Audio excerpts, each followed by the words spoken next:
Hi YouTube, Darth here. One of my favorite moments in Battlefield is when a carefully planned trap is sprung.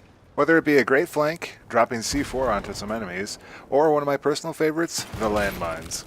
In Battlefield 3, I even ran with the landmine dog tag. And while they may not offer immediate satisfaction, it brings a smile to my face when I'm in the middle of something else and suddenly see a multi-kill that I set up 2 lives ago. There's some finesse and tricks to great mine placement, and I want to teach you the knowledge I've accumulated from Battlefield 3 and 4.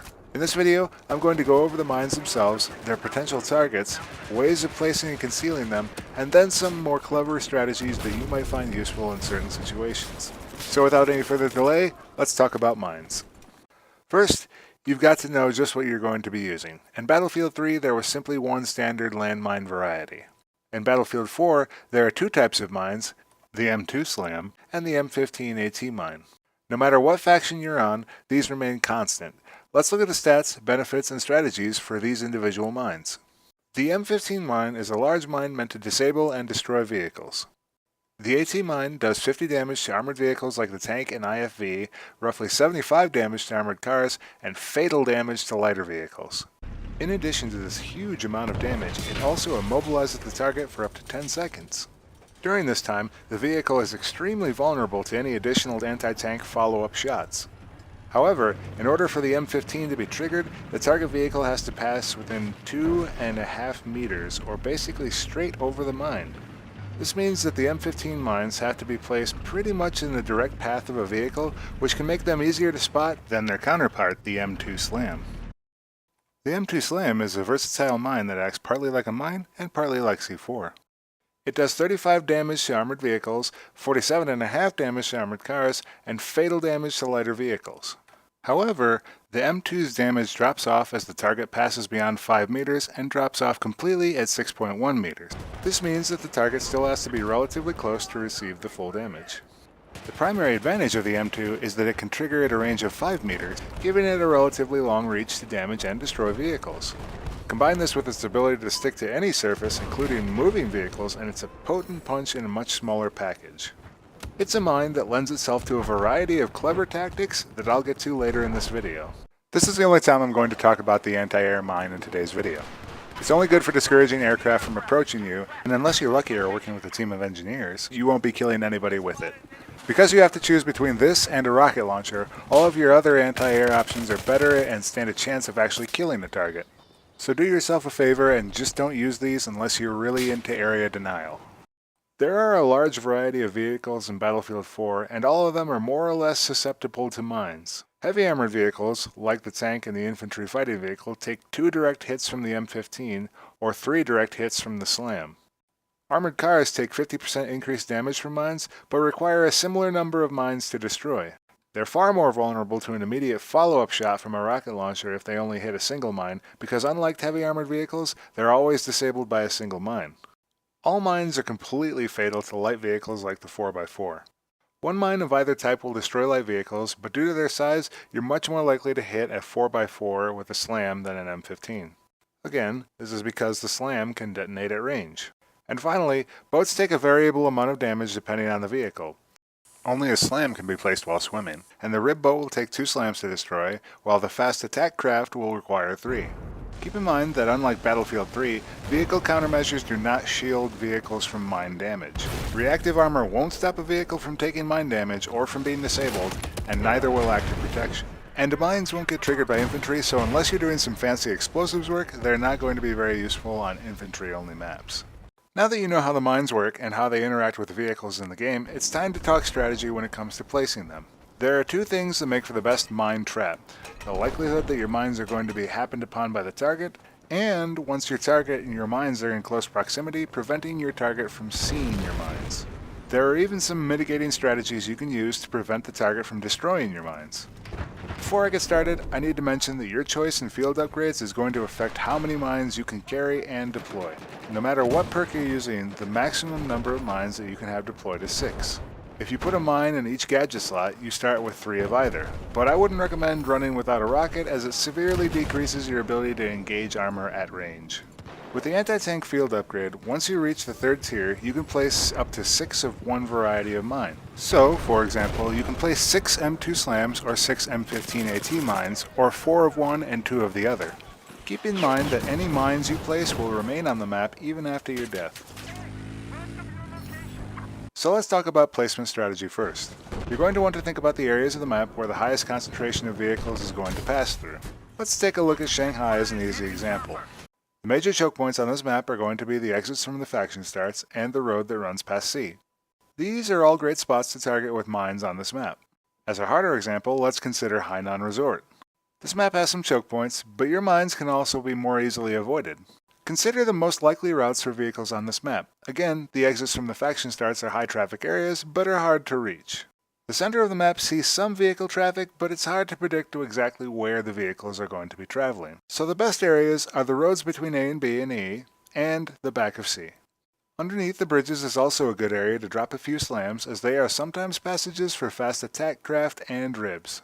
So when you're placing mines, always consider these high traffic areas. Additionally, if I'm running an engineer, not repairing, and I can't make it to a high traffic area, I simply drop mines down wherever I'm crossing a road. You never know when you're going to come up with a kill. Another thing to consider when placing your mines is how many, how close, and what pattern to use. With M2 mines, I like to try and put them all as close together as possible. This is simply because it takes 3 to kill the largest targets, and if you stagger your M2s too far apart, you might actually not end up killing your target because of the reduced damage at range. With the M15, I usually try to place them a meter or two apart, so if one goes off, it triggers the other. But keep in mind, the more mines that are next to each other, the more likely they are to stand out and be spotted. So if you have 6 mines, try to make separate groupings that can't be blown up by a single explosion. There's no point in putting 6 mines right next to each other than for the purpose of giving the enemy free points. The next important strategy to consider when you're placing mines is to keep them concealed. I'm going to give you some strategies that are good for all mines and some that are particularly well suited for the M2 slam. I want to get this out of the way first. If you are placing mines in front of the enemy, you are either going to get shot or your mines are going to get spotted. It's a really bad idea, so don't do it. Make sure that you look both ways before crossing the street and mining it. The best way to conceal any mine is to place them in a clever location. A mine that is in the middle of the road is far more likely to be spotted than one that is slightly off-center or around a corner. Consider placing mines around a bend in a road or next to objects that the vehicle will pass by. Think like a pirate. You don't want your buried treasure to be found early. Mines that are located in short runs are far less likely to be spotted than mines that are on longer roads. This is because the more time you give a vehicle to assess the situation, the more likely your mines will be spotted. One particularly effective concealment strategy is to use differences in height to disguise your mines. I want to specifically call out the advantage of placing mines at the top of a hill or a rise. Vehicles that are traveling uphill will not see mines until it's too late, even if they are being vigilant. And even if they do see the mines, there is nothing they can do about them because their cannon does not depress enough to destroy them. So they either have to go around, which may not be possible, get out, which might get them killed, or do some awkward maneuvers to try and destroy the mines, which buys a lot of time. Similarly, placing mines just under the start of a hill can present the same problems in the opposite direction. Your target vehicle might even be traveling too fast to do anything about them before blowing up. A lot of times, vehicles will even be traveling so fast that after being disabled by the first mine, their momentum will carry them into further mines. Of course, if there isn't a hill or suitable terrain nearby, you can always create your own hole and use that, though it's worth noting that a wary opponent might not drive over such precarious pits of doom. And then, of course, there are natural concealments within the levels themselves. Ground clutter, like the natural rocks on maps like Zavod, painted lines on maps like Shanghai, and shallow water like on Caspian provide some of the best company for mines. It can become exceptionally difficult to spot mines that are placed in concealment, and most often they will catch opponents unaware. Another great simple concealment for your mines is a shadow. Mines placed in the open present an easy contrast for the human eye to detect.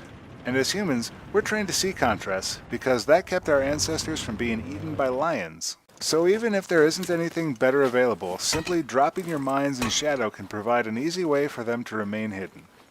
I've found that the cusp of the shadow provides the best hiding spot, as the mind usually dismisses the contrast as the start of the shadow. And finally, the M2 presents a large variety of unique opportunities for clever mine placement. My favorite locations include the sides of the gabions, that's the reinforced sandbags you see on a lot of levels, the sides of shipping containers, cars, or especially the base of flags, since vehicles capturing points love to cozy up to those. I encourage you to be creative, as the M2 sticks to everything. In this example, I'm setting up a trap that could spring in two ways. Either infantry could come up along and take the vehicle, which would quickly explode, or a tank could drive by and also be blown up. In either case, it worked out pretty well later in the game. Mines aren't restricted to simply being used as a placed trap. You can also actively use them in attacking a target, though it requires substantially more risk to you as a player. The M2 Slam is probably the most straightforward mine to use as an offensive weapon. You can treat it like C4 and approach a hopefully unsuspecting vehicle, toss a few on there, and retreat. As long as the vehicle is in motion, the mines will explode in a few seconds. You can speed up the process by tossing some explosives at the vehicle, or if you're feeling lucky, shoot at them. The M2 can also be used as a breaching device to get through walls. This usually has the effect of surprising enemies on the other side, or even sometimes killing them. M2 slams can be triggered by explosives or even regular pistols. One of the biggest advantages of the M2 slam is that your soldier tosses them when placing them. So if you're on the upper floors of a building and a vehicle is coming close, you can toss a few out the sides to maybe pick up a kill or a disable. Keep in mind that if the vehicle sees your deadly rain, the jig will probably be up and you will be dispatched pretty quickly. Another neat trick you can do with the M2 slam is to place it on existing explosives within the level. This might also work with the M15, but you're far more likely to trigger an explosion with the M2 Slam. Some of the levels that have an IED are the Gulf of Oman, Gull Mode Railway, and Silk Road. With one lucky M2, you could even blow up an entire crowd of armored vehicles. Have you ever wanted to knife a tank? I've got an M15 trick for you.